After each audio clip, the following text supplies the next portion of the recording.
खुलुमबाय बेयो बड'लेण्ड इंखं टेलिभिजन दिनै 2025 बृहस्पतिबार खालि सानसेनि बरादखौ नोंथांमोननि खाथियाव लाबोदों आं सदानन्द दैमारिया।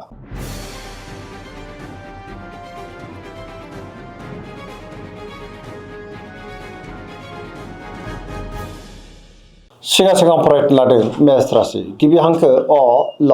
दिनैनि साना जोबोद मोजां बहाबा दावबायनो एबा हान्थिनो खाबु मोनगोन आरो मोजाङैनो हान्थिनोबो हागोन जेरावबो जाफुंसारगोन सुथुरखौ दिनै गोरलैयैनो फेजेननो हागोन बबेबा हाबाफारियाव बाहागो लानो दिनै खाबु मोननोबो हागौ मावनो लानाय खामानिफ्रा गोरलैयैनो मावफुंजानो हागौ गोसोखौ जोबोर गोजोननाय मोनगोन देहाया दिनै मोजाङैनो थागोन सोरबा लोगोनिफ्राय हरखाबै मोजां खौरांबो मोननो हागौ रांखावरियाव मोजां बेफार फालांगियावबो दिनै जोबोद मोजां मुलाम्फा मोनगोन आरो आयाबो बांनो हागौ न'खराव बिसि फिसायनि गेजेराव अननानै फैगोन बिदा फंबायनिफ्राय थोजासे हेफाजाबबो मोननो हागौ गुबुननि गोसोखौ गोरलैयैनो बोनोबो हागोन गोसोनि बोलोआ बांगोन समाजाव मान मोननो हागोन लाइमोनफ्रा जोबोर रमान्टिक जागोन आरो गावबा गावनि गोसोनि साननायफोरखौ दिनै फोरमायलायनोबो हागोन।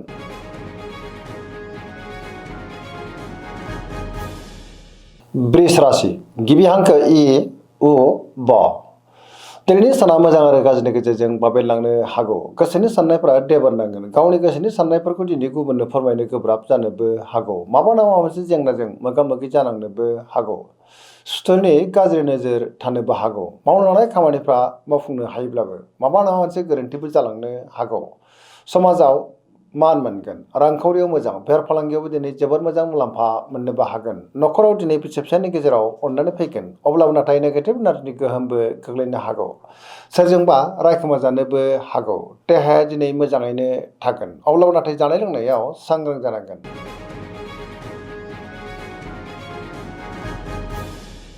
मिथुन राशि गिबि हांखो क स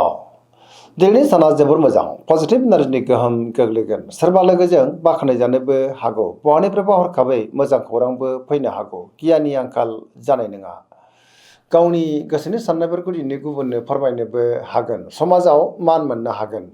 रांखावरियाव दिनै जोबोर मोजां होनजायो बेफार फालांगियावबो दिनै जोबोर मोजां मुलाम्फा मोननोबो हागोन समाजाव बयजोंबो मान होजागोन गोसोनि बोलोआ बांनो हागौ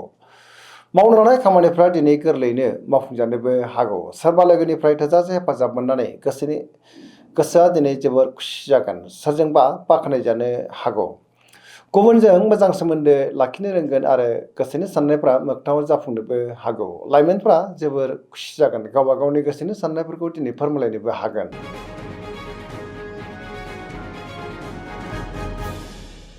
कर्कट राशि गिबि हांखो ड ह दिनैनि साना जोबोर मोजां गोसोखौ जोबोर गोजोननाय मोनगोन सोरबा लोगोजों बाख्नायजानोबो हागौ गोसोनि साननायफ्रा दिनै मोगथाङाव जाफुंनोबो हागौ गोसोआव पजिटिभ साननाय फैगोन मावनो लानाय खामानिखौ दिनै थि समावनो आरो गोरलैयैनो मावफुंनोबो हागोन रांखावरियाव जोबोर मोजां होनजायो बेफार फालांगियावबो दिनै जोबोर मोजां मुलाम्फा मोनगोन न'खराव बिसि फिसायनि गेजेराव अननानै फैगोन समाजावबो मान मोननो हागोन देहाया दिनै मोजाङैनो थागोन गुबुननिफ्राय थोजासे हेफाजाबबो मोननो हागौ बिसि फिसायनि गेजेराव अनलायनाया बांगोन समाजाव बयजोंबो मान होजागोन फरायसाफ्रा दिनै फरायनायाव गोसो दुंखांगोन आरो मोजां फिथाइ मोननोबो हागोन पजिटिभ एनार्जिनि गोहोम गोग्लैगोन धोरोमारि बिथिङावबो दिनै गोसो दुंखांनो हागौ सरासनस्रायै दिनै साना जोबोर मोजां आरो मोजाङैनो बारग'लांगोन।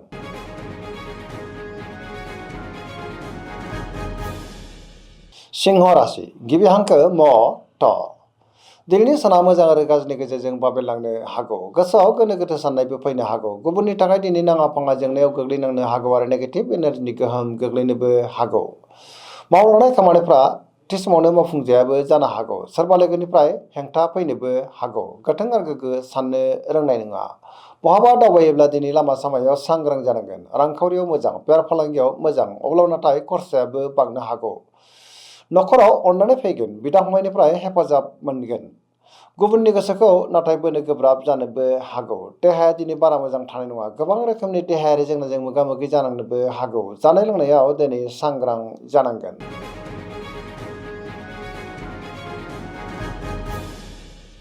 कन्या राशि गिबि हांखो फ थ दिनैनि साना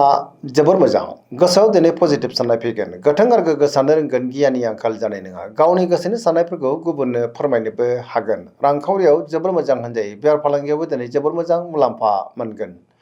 देहाया दिनै मोजाङैनो थागोन गोबां मोजां खाबुबो दिनै मोननो हागौ गोबां खामानियाव दिनै मुखुबबो थानो हागौ सोरजोंबा बाख्नायजानानै गोसोआ दिनै जोबोर खुसि जागोन पजिटिभ एनार्जिनि गोहोम गोग्लैगोन लाइमोनफ्रा गावबा गावनि गोसोनि साननायफोरखौ दिनै फोरमायलायनोबो हागोन सरासनस्रायै दिनै साना जोबोर मोजां आरो मोजाङैनो बारग'लांगोन।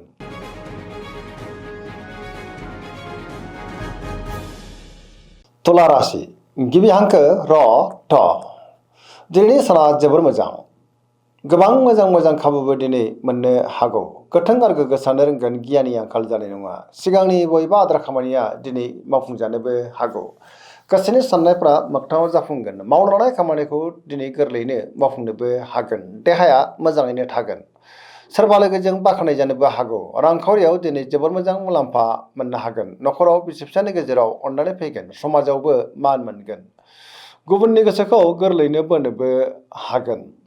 लोगोफोरनिफ्राय थोजासे हेफाजाबबो मोननो हागौ सेंग्रा सिख्लाफ्रा दिनै जोबोर खुसि जागोन आरो गावबा गावनि गोसोनि साननायखौ फोरमायलायनोबो हागोन गोदान खामानियाव आखाइ होजेननोबो हागोन पजिटिभ एनार्जिनि गोहोम गोग्लैगोन।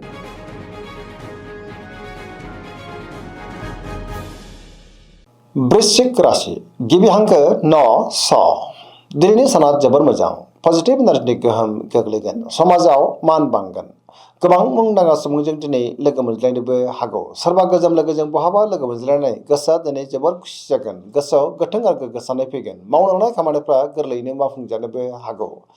गुबुननिफ्राय थोजासे हेफाजाब मोनगोन गोसोनि साननायफ्रा दिनै मोगथाङाव जाफुंनोबो हागौ गोसोनि बोलोआ बांगोन समाजावबो मान मोननो हागोन रांखावरियाव दिनै जोबोर मोजां होनजायो बेफार फालांगियाव दिनै जोबोर मोजां मुलाम्फा मोननो हागोन गुबुनजों मोजां सोमोन्दो लाखिनोबो रोंगोन सोरबा लोगोनिफ्राय थोजासे हेफाजाब मोननानै गोसोआ दिनै जोबोर खुसि जानोबो हागौ लाइमोनफ्रा जोबोर खुसि जागोन आरो गावबा गावनि गोसोनि साननायखौ फोरमायलायनोबो हागोन पजिटिभ एनार्जिनि गोहोम गोग्लैगोन सरासनस्रायै दिनै साना जोबोर मोजां आरो मोजाङैनो बारग'लांगोन।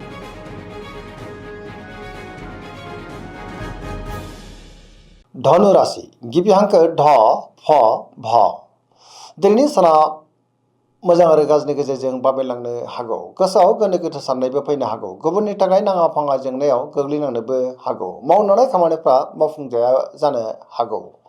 माबा नङा मोनसे हेंथा फैनोबो हागौ गोसोनि साननायफोरा दिनै देबारनांगोन रांखावरियाव मोजां अब्लाबो नाथाय खरसाया बांनोबो हागौ बेफार फालांगियाव मोजां होनजायो समाजाव मान मोननो हागोन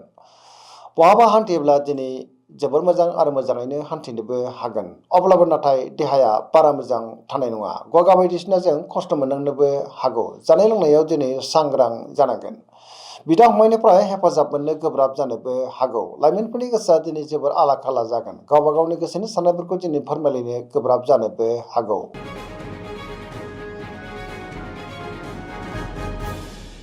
मकर राशि गिबि हांखो ख ज दिनैनि साना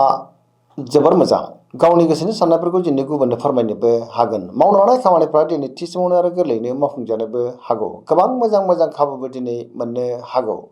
रांखावरियाव मोजां अब्लाबो नाथाय खरसाया बांनोबो हागौ बेफार फालांगियाव जोबोर मोजां मुलाम्फा मोनगोन गुबुनजों दिनै मोजां सोमोन्दो लाखिनोबो रोंगोन मोनफ्रोमबो खामानिखौनो दिनै गोरलैयैनो मावफुंलांनो हागोन गोदान खामानियावबो आखाइ होजेननो हागोन बिदा फंबायनिफ्राय थोजासे हेफाजाब मोननो हागौ सेंग्रा सिख्लाफ्रा दिनै गावबा गावनि गोसोनि साननायफोरखौ फोरमायलायनोबो हागोन फरायसाफ्रा दिनै फरायनायाव गोसो दुंखांगोन आरो मोजां फिथाइ मोननोबो हागोन पजिटिभ एनार्जिनि गोहोम गोग्लैगोन धोरोमारि बिथिङावबो गोसो दुंखांनो हागौ सरासनस्रायै दिनै साना जोबोर मोजां आरो मोजाङैनो बारग'लांगोन।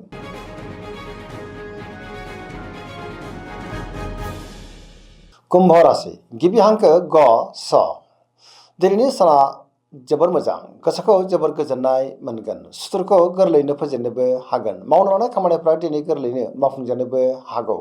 सोरबा लोगोनिफ्राय हरखाबै मोजां खौरांबो फैनो हागौ समाजाव मान मोनगोन गोबां मुंदांखा सुबुंजों दिनै लोगो मोनज्लायनोबो हागौ रांखावरियाव जोबोर मोजां होनजायो बेफार फालांगियावबो दिनै जोबोर मोजां मुलाम्फा मोनगोन गोबां रोखोमनि जेंनाखौ दिनै गोरलैयैनो सुस्रांनोबो हागोन न'खराव बिदा फंबायनिफ्राय हेफाजाबखौ मोननो हागौ गुबुननिबो हेफाजाब मोननो हागोन बिमा बिफानिफ्राय अननाय आदरखौ मोननो हागोन बहाबा दावबायनो एबा हान्थिनो खाबु मोननो हागौ आरो मोजाङैनो हान्थिनोबो हागोन आरो पजिटिभ एनार्जिनि गोहोम गोग्लैगोन।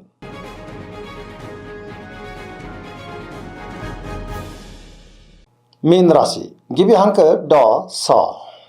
दिनैनि साना मोजां आरो गाज्रिनि गेजेरजों बाबेनलांनो हागौ गुबुननि थाखाय नाङा फाङा जेंनायाव गोग्लैनांनोबो हागौ गावनि गोसोनि साननायफोरखौ गुबुननो फोरमायनो गोब्राब जागोन। सोरबा लोगोजों रायखोमा जानोबो हागौ। देहाया दिनै मोजाङैनो थागोन, अब्लाबो नाथाय जानाय लोंनायाव सांग्रां जानांगोन। रांखावरियाव मोजां, बेफार फालांगियावबो मोजां होनजायो। सोरजोंबा एना एनिबो जानो हागौ। गोसोनि साननायफ्रा दिनै गोरोबलायाबो जानो हागौ। लाइमोनफोरनि गोसोआ दिनै जोबोर आला खाला जागोन आरो गावबा गावनि गोसोनि साननायखौ फोरमायलायनोबो दिनै गोब्राब जानोबो हागौ। नेगेटिभ एनार्जिनि गोहोम गोग्लैगोन। दिनैनि राशि फरायनाया एसेनोसै। जोबनायाव बेखौनो खावलायो जाहाथे नोंथांमोना सानफ्रामबो जोंनि बे बड'लेण्ड इंखं टेलिभिजनखौ नायबाय थायो आरो साबस्क्राइब खालामो, लोगोसे लाइक खालामो आरो शेयार खालामो। एसेनोसै, गोजोन्थों।